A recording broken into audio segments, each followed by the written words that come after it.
தாவேக்கான்ற கட்சி ஆட்சிக்கு வந்ததிலிருந்து ஜோசப் விஜய் எனும் நான் அப்படின்னு ஒருத்தர் முதலமைச்சரை பதவியேற்றதிலிருந்து திமுக அதிமுக ரெண்டு கட்சிக்குமே பிபி சுகர் எல்லாமே அதிகமாயிடுச்சு.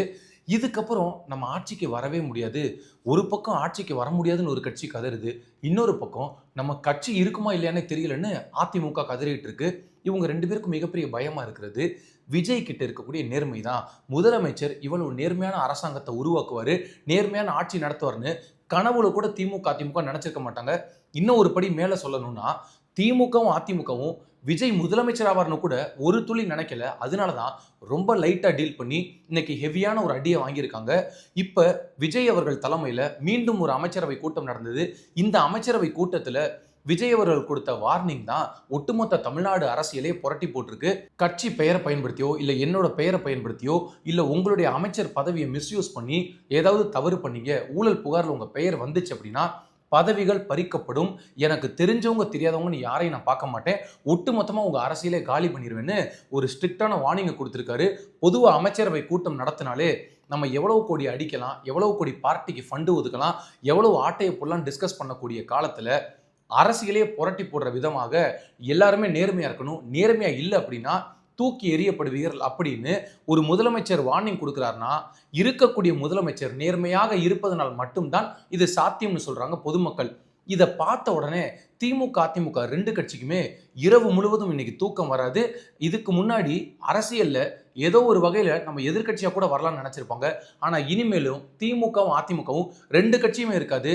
காரணம், மீண்டும் ஒரு முறை பெருமையாக சொல்ல முடியும், தமிழ்நாட்டில் நடக்கக்கூடிய நேர்மையான அரசாங்கம், நேர்மையான நிர்வாகம் இது இருக்கிற வரைக்கும் திமுக அதிமுகல இனி எந்த கட்சி வந்தாலுமே தாவேக்கான்ற ஆட்சியை அகற்ற முடியாதுன்னு சொல்றாங்க தாவேக்காவின் மிக முக்கியமான நிர்வாகிகள்.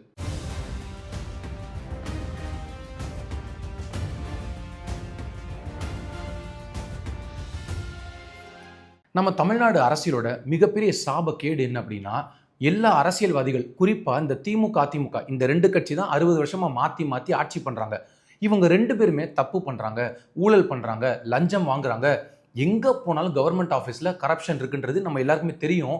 ஆனா நம்ம மக்களை தினசரி அதில் பழக்கப்படுத்தி நமக்கு தேவையான ஒரு விஷயம் நடக்கணும் அப்படின்னா அங்க ஒரு 500 ரூபாய் பணம் செலவு பண்ணாதான் நடக்கும்னா நம்ம உடனடியாக கொடுத்து அதை பண்ணிடலாம் அப்படின்னு மிகப்பெரிய ஊழலுக்குள்ளேயே மக்களையுமே பழக்கப்படுத்திட்டாங்க.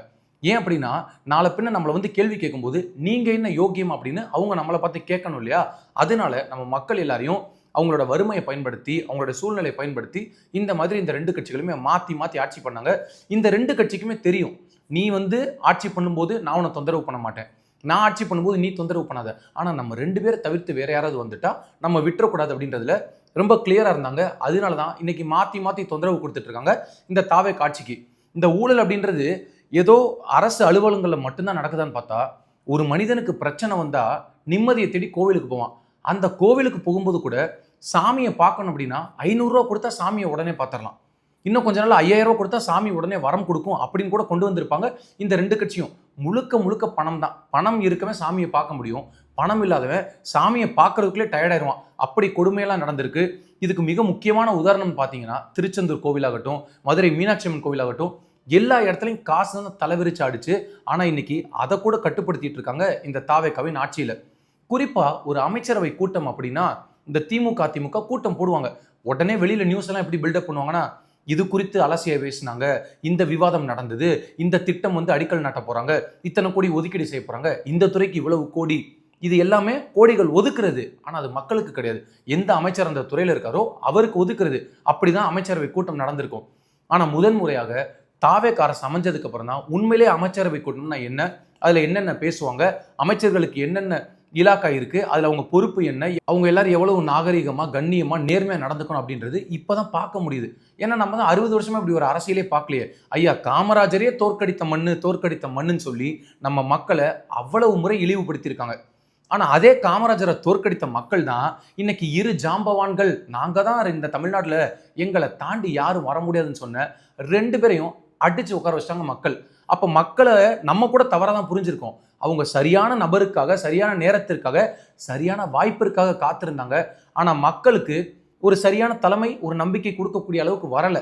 நான் மாற்றம்னு சொல்ல வந்த எல்லாருமே திமுக அதிமுக கூட கூட்டணிக்கு போயிட்டாங்க. ஆனா அண்ணன் விஜய் தான் முதல் தேர்தலே கட்சி தொடங்கி 2 ஆண்டுகள் இப்படி ஆட்சியை பிடிச்சி உட்காந்துருக்காரு. எங்க ஒரு நடிகர் ஆட்சியை பிடிச்சிட முடியுமா அப்படின்னு கேள்வி கேட்டாங்க. ஆனா ஆட்சி அமைச்சதுக்கு அப்புறம் அவரை ஒருமையில பேசி இவருக்கெல்லாம் நிர்வாகத்தை பத்தி என்ன தெரியும், ஒண்ணுமே பண்ண முடியாது அப்படின்னு சொன்னாங்க.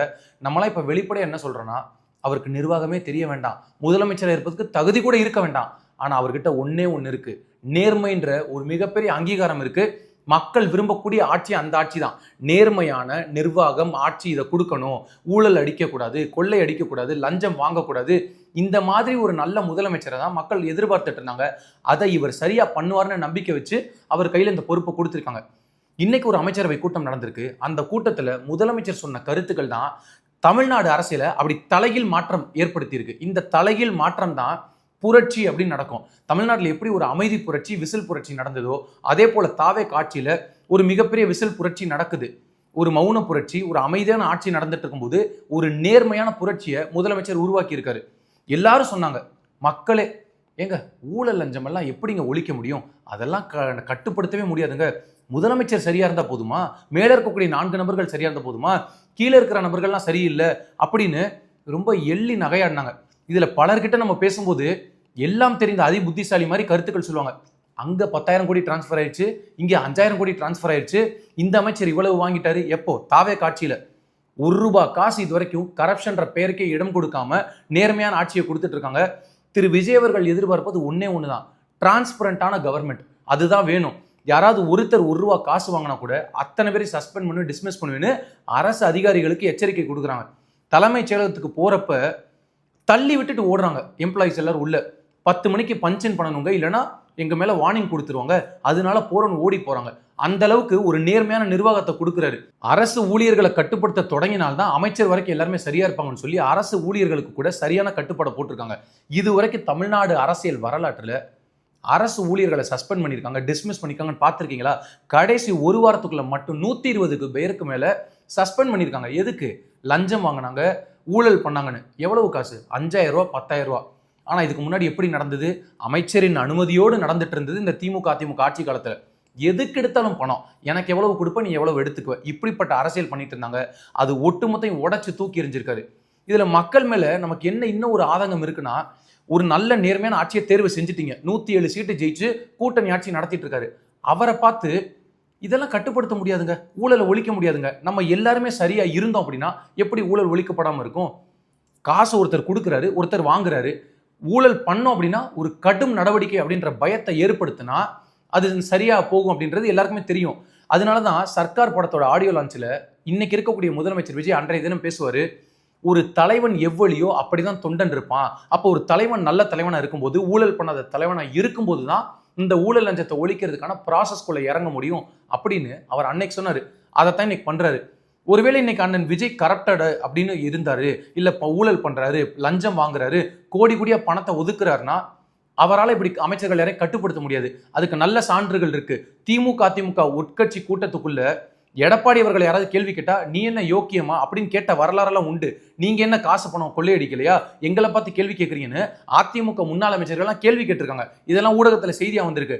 அதே போல திமுகல முதலமைச்சரோ இல்ல துணை முதலமைச்சரோ யாரையாவது கூப்பிட்டு பேசும்போது என்னங்க பார்ட்டிக்கு இவ்வளவு கொடுத்துருக்கோம், நாங்க இதை எடுத்துக்க கூடாதான்னு வெளிப்படையா கேட்கிற அளவுக்கெல்லாம் செய்திகள் பரவி இருக்கு. ஆனா இன்னைக்கு மக்களை நேசிக்கக்கூடிய ஒரு தலைவன் இருக்கிறதுனாலதான் இப்படிப்பட்ட நல்ல விஷயங்கள் நடக்குது.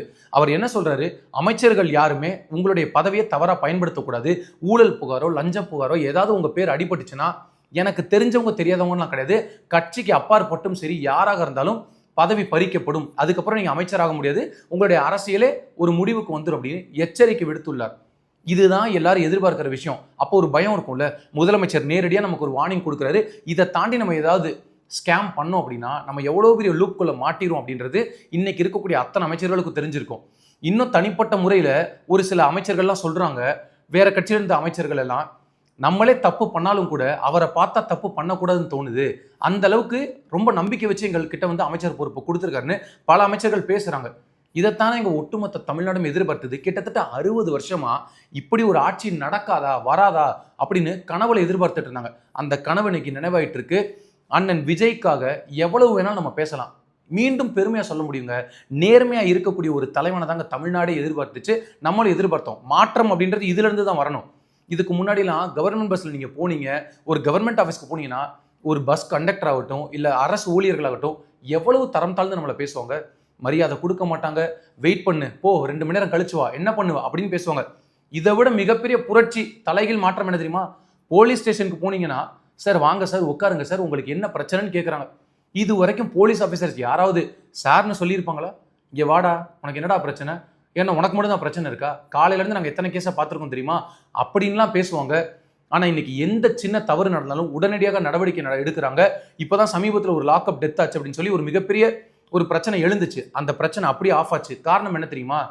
எந்த நபர் மேல குற்றம் சாட்டப்பட்டாங்களோ அந்த காவல்துறை அதிகாரிகளை கைது பண்ணிட்டாங்க. அவங்கள விசாரணைச்சு தவறு செஞ்சிருந்தா நடவடிக்கை எடுக்கப்படும் அப்படின்னு சொல்றாங்க. இப்படிப்பட்ட ஒரு அரசாங்கம் உண்மையிலேயே நம்மளாம் தலை வணங்கணும். இந்த அரசை எப்படியாவது காலி பண்ணிடணும், எப்படியாவது இந்த அரசை கவிழ்க்கணும்னு ஏன் அதிமுக முயற்சி பண்ணுதுன்னா, இவர் பண்ணி வைக்கக்கூடிய இந்த பிளாட்ஃபார்ம் இருக்குல்ல, இந்த ஒரு ஸ்ட்ரக்சரை கொண்டு வந்துட்டாருன்னா நாளை பின்ன அவங்களும் அதுக்குள்ள பழக்கப்படணுன்றதுனால தான் பயப்படுறாங்க. ஆனால் முதல் நகைச்சுவை என்ன அப்படின்னா, இவங்க இனிமேல் ஆட்சிக்கு வரவே போறதில்லை. எழுதி வச்சுக்கலாம். இனி திமுக அதிமுக இந்த மண்ணில் இந்த மக்களுக்கு இந்த தமிழ்நாடுக்கு எதுக்கு தேவைன்ற கேள்வி இருக்குல்ல. கோடி கோடியா கொள்ளையடிச்சு அமைச்சர்கள் தங்களுடைய வாழ்க்கை தரத்தை உயர்த்தியதை தாண்டி, கட்சிக்கு பணம் கொடுத்ததை தாண்டி, பல பினாமிக்களை உருவாக்கியதை தாண்டி மக்களுக்காக இவங்க என்ன பண்ணியிருக்காங்க? இப்போ வந்து பேசுறாங்க பாசமா, மக்களுக்கு ஒண்ணுன்னா நாங்கள் சும்மா இருக்க மாட்டோம், கொந்தளிச்சிருவோம். முதல்ல உங்க கட்சியவே காப்பாற்றிக்க முடியல, இதுல மக்களுக்கு ஒரு பிரச்சனைனா கொந்தளிச்சிருவாங்களாம்.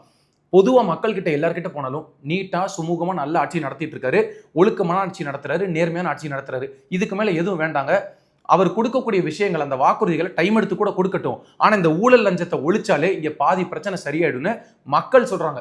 அதனால ஒரு நேர்மையான ஆட்சி கொடுக்கக்கூடிய மாண்புமிகு தமிழ்நாடு முதலமைச்சர் அவர்களுக்கு ஒட்டுமொத்த தமிழ்நாடு மக்களின் சார்பாக மனமார்ந்த நன்றிகளும் வாழ்த்துக்களும். இன்னொரு ஒரு அன்பான கோரிக்கை, நீங்க ஒவ்வொரு முறையுமே நீங்க நேர்மையான ஆட்சி கொடுக்கணும்னு முயற்சி பண்றீங்க. அதே போல தயவு செய்து சட்டமன்றத்தில் நீங்க அழுத்தம் திருத்தமா சொன்னீங்க, மக்கள் பணத்தை ₹1 தொடமாட்டோம், தொடவும் விடமாட்டோம், தொட்டவங்களையும் விடமாட்டோம், இதுக்கு முன்னாடி தொட்டவங்களையும் விடமாட்டோம் அப்படின்னு நீங்க சொன்னீங்க.